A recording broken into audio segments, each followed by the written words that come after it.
once again welcome to our channel Bachapatti. Student, myself Gurudatta. Today we are going to learn the first topic of our English book named as Early Made Impossible Possible. In first video we complete the first part. Today we are going to learn about the second part. What did we discuss in first part? We discussed about the judgment, about the questions judge asked to the first witness and his answers. तो प्रथम part रे कौन सब आलोचना कले जज प्रथम witness को कौन सब क्वेश्चन पचारला केमती तार पोस्चर हेतला कौन नहीं ये सब विषय आलोचना कले जो माने वीडियो देखि ना दी फर्स्ट पार्ट तो समस्त को अनुरोध प्रथम पार्ट देखिबे डिस्क्रिप्शन रे लिंक अछि तबे सेकंड पार्ट हम पढिबा सेकंड पार्ट रे कौन कहछि next the second witness was called to the witness box सेठी जे थिला तीन जण विटनेस भितर दि जण उपस्थित थिले जणे अनुपस्थित थिला ए विषय रे हमें प्रथम पारारु प्रथम पार्ट रु जानि पाइछे सेकंड पारा रे कोन हला सेकंड विटनेस जे थिला ताकू विटनेस बॉक्स टू डका हला द जज asked him when was the theft made same question was it day or night केते बेले चोरी घटिथिला केटा दिन थिला ना राति थिला at which time the theft occurred the thief occurred which time the first witness tell that it is day but the second witness told that it was night. It is so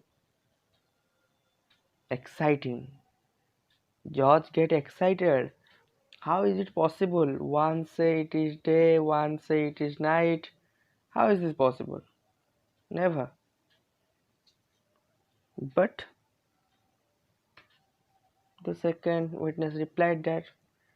the judge next question how many persons are there? The witness replied 25 my lord. It is different from the first witness answer. The first witness told that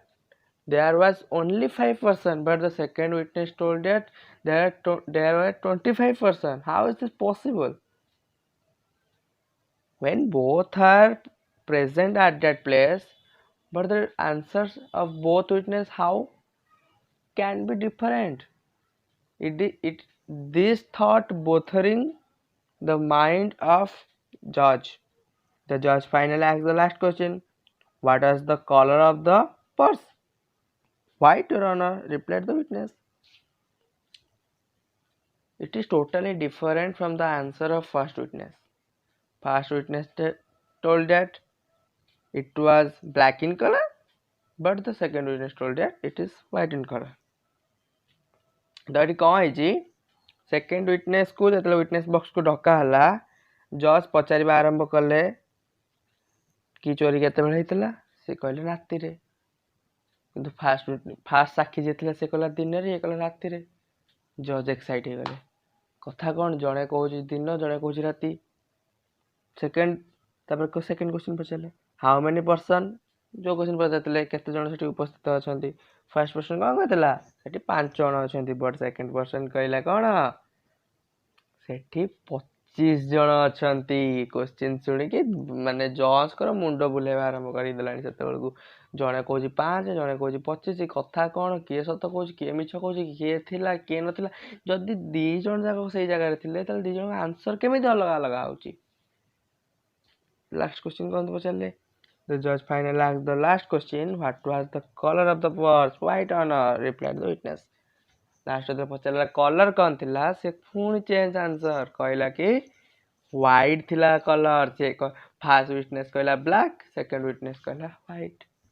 totally change से जणे कहूची कला जणे कहूची धला जणे कहूची 5 जण जणे कहूची 25 जण जणे कहूची दिन रे जणे कहूची राति रे जज को मुंड से खराब हो गलानी से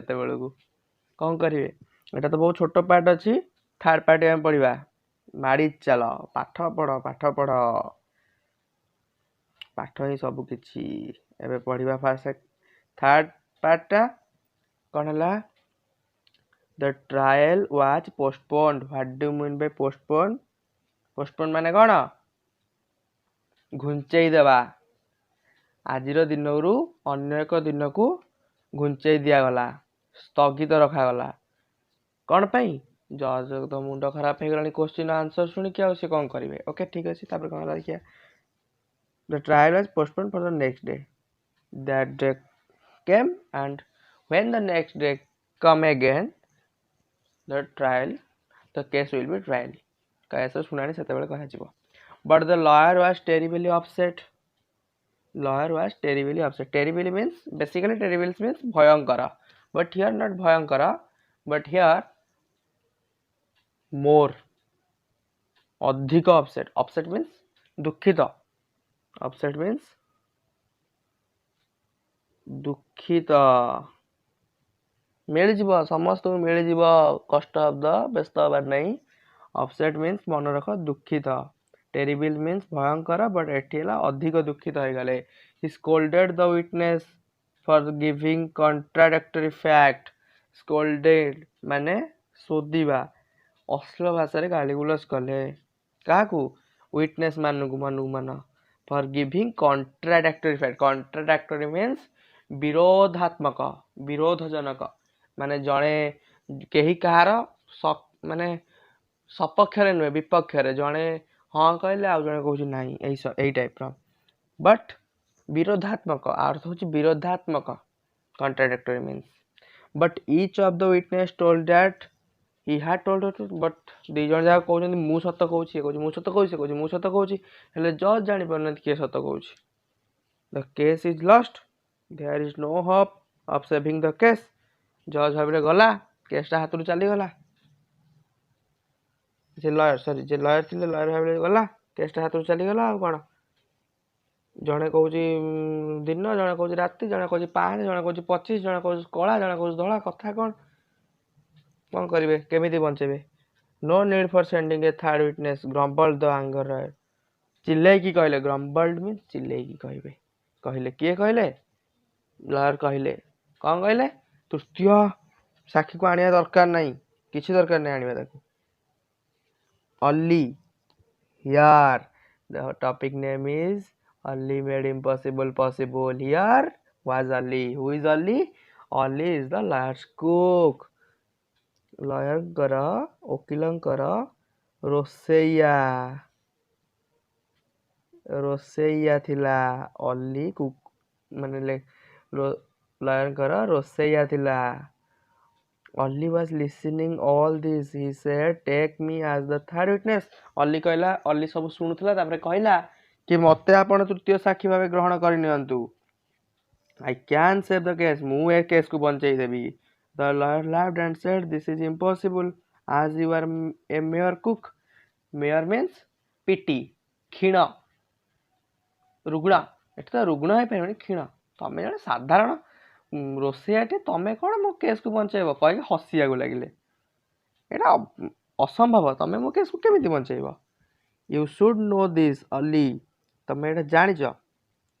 Ali in is faulty English अली तो जेहेतु रोसैया तार तो एत ज्ञान ना फल्टी मीन्स त्रुटिपूर्ण इंग्राजी कहला sir I have been cooking you for the last 10 years मु गत 10 वर्ष है तुम रोसई कर आसुअछि and you know I can also cook the जज एंड द गवर्नर एंड आपण जानी मु जज को भी रोसई करुच्ची गवर्नर राज्यपाल को रोसई करुच्ची I am an excellent cook मु गोटे दक्ष एक्सीलेंट मीन्स दक्ष दक्ष रोसैया I know how to impossible make impossible possible केमिति इम्पॉसिबल को केमिति असंभव को संभव करहब से मत भल भाव जाना गिव मी ए चांस मत गोटे चांस तो देकी देखंतु ठीक अच्छे तो फोर्थ पार्ट कौन है आम नेक्स्ट वीडियो पढ़ा ये वीडियो पढ़ले किसी ना वीडियो भी बहुत लंबा होती नेक्स्ट पार्ट में पढ़ा फोर्थटा पूरा पूरा कंप्लीट करदे विषय सारिदे तापर तुम मानक नोट्स मीन्स कंप्रेशन क्वेश्चन सब एंड कस्ट ऑफ मिल जीवो टेलीग्राम रे एठी भी वीडियो पोस्ट हबो। तो ठीक अच्छे से पर्यंत बाय बाय। पाठ पढ़ सब पाठ पढ़ मारी चलो।